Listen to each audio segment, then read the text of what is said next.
That's how we got here. And it's as brutal and deliberate as the last crash. They were never held accountable for. Sinclair didn't miscalculate.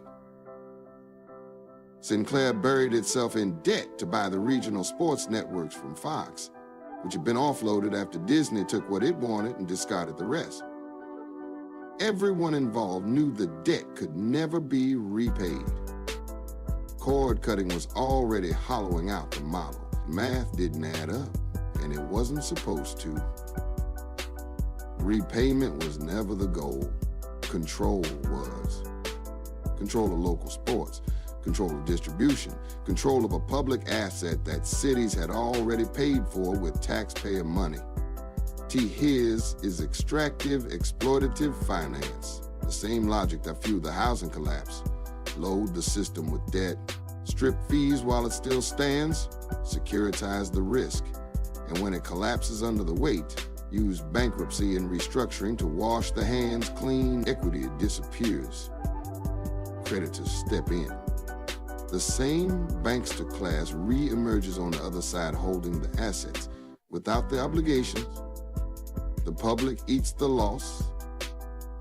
This is exactly how millions lost their homes while the financial architects of the disaster were bailed out and left untouched. Valley Sports wasn't an accident. It was a controlled extraction. And when the inevitable collapse came, the games didn't return to the people. They didn't go back to free, locally owned, over-the-air television where anyone with an antenna could watch. Instead, the wreckage was stabilized just long enough for new capital to claim it.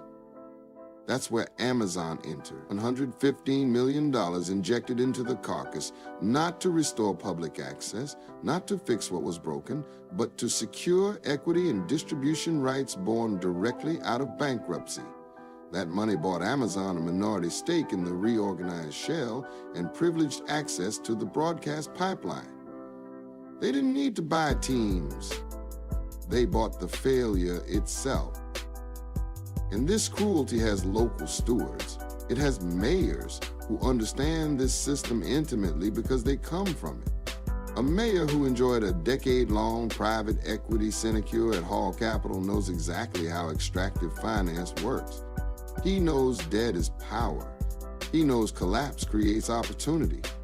He knows that when public culture is stripped, broken, and sold back through subscriptions, the losses are socialized and the gains are private. And he enforces that logic locally with a smile, with booster language, with his silence about it all, because he understands it, because he embraces it.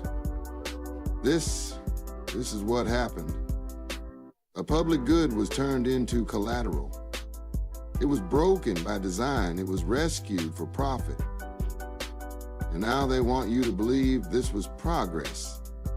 The same lie told during the housing collapse, while people lost their homes and the banksters were rescued. Different asset, same playbook, same cruelty.